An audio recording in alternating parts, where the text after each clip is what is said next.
Dalam ceramahnya, dia menjelaskan kata Habib merupakan panggilan dari seorang cucu kepada kakeknya. Habib itu maksudnya mbah, panggilan kakek untuk Jawa. Lalu Habib Ali Kuitang dulu di Jakarta sama cucunya dipanggil Habib-Habib, lalu para tetangga juga ikutan manggil Habib. Akhirnya sekarang kalau ada orang Arab dipanggil Habib, jelas Cak Nun. Panggilan syarif menurut Cak Nun untuk mereka yang keturunan Sayyidina Hussein, sedangkan keturunan Sayyidina Hasan disebut dengan Sayyid. Beliau mencontohkan dengan pendiri pondok pesantren Sidogiri, yakni Sayyid Sulaiman, yang berarti dari keturunan Sayyidina Hasan. Sebutan Habib juga tidak ada hubungannya dengan darah keturunan Nabi Muhammad. Cak Nun mengakui penyebutan Habib di Nusantara berbeda dengan negara-negara di Timur Tengah. Kalau di Timur Tengah, kan Habib adalah orang-orang dari Yaman yang pergi ke Mekah atau Madinah untuk mencari Rasulullah. Karena mereka sangat kagum dan mencintai Rasulullah. Lalu mereka disebut Habib atas rasa cintanya kepada Rasulullah. Cak Nun atau MH Ainun Najib dikenal sebagai tokoh intelektual Muslim Indonesia yang memiliki pendekatan yang unik dan sering menjadi pusat perhatian dalam berbagai polemik, termasuk polemik mengenai nasab atau garis keturunan. Cak Nun dikenal dengan pemikirannya yang kritis dan seringkali kontroversial, khususnya dalam hal agama dan budaya. Cak Nun seringkali menghindar dari pendekatan formal dalam berdiskusi, termasuk dalam hal nasab. Ia cenderung lebih menekankan pada makna dan spirit di balik tradisi keturunan ketimbang pada detailnya. Cak Nun seringkali menekankan pentingnya aspek spiritual dan keagamaan dalam kehidupan, dan ia melihat bahwa nasab adalah bagian dari warisan spiritual yang penting.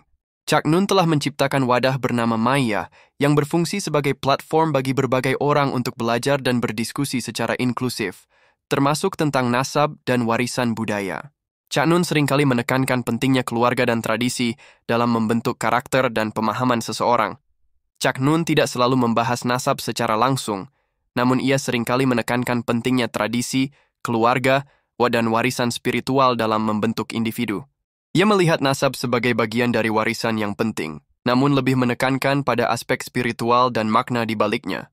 Beliau mengatakan, ada semacam premis takdir bahwa manusia yang memperoleh keistimewaan tingkat puncak dari Tuhan biasanya tidak diberi anak, terutama anak lelaki. Contohnya putra-putra Kanjeng Nabi, misalnya Qasim, diambil Tuhan pada usia 2 tahun. Abdullah juga diambil ketika balita, bahkan Ibrahim tak sampai 2 tahun usianya. Kasihan mereka kalau dibiarkan hidup sampai besar akan tersiksa oleh kehebatan bapaknya dan mereka tak akan pernah sanggup menandingi, padahal masyarakat pasti punya naluri untuk menuntut mereka berkualitas hidup seperti bapaknya. Apalagi bapak mereka itu nabi, dan mereka bukan. Lebih parah lagi karena Kanjeng Nabi adalah nabi terakhir, sehingga tak mungkin putra-putra beliau punya peluang untuk menjadi nabi. Sedangkan Zainab, Ruqayyah, dan Ummi Kulsum, yang toh bukan putra lelaki, itu pun disayang Allah tidak boleh mengalami berbagai macam kemungkinan keadaan yang mungkin bisa sangat mengerikan sepeninggal bapak mereka. Hanya Fatimah Az-Zahra seolah-olah menjadi tumbal nasab, bertugas untuk meneruskan akselerasi nasab bapaknya. Dunia dan sejarah umat manusia tidak mungkin dibiarkan berlangsung tanpa pengawalan para keturunan Kanjeng Nabi. Ini bukan masalah kekuasaan suatu keluarga, bukan soal terah dan darah. Tetapi sejarah harus punya satuan rohani di dalam mengingat dan melestarikan suatu nilai yang diperlukan oleh seluruh umat manusia. Sejarah membutuhkan semacam simbolisme atau pusaka batin. Meskipun sudah pasti di tengah jalan akan ada dan terjadi variabel-variabel di mana sejumlah orang keturunan Nabi tidak diakui oleh orang banyak.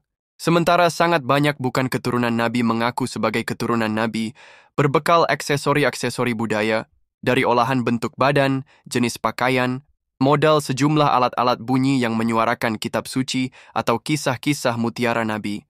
Salam seduluran Maya. Wassalamualaikum warahmatullahi wabarakatuh.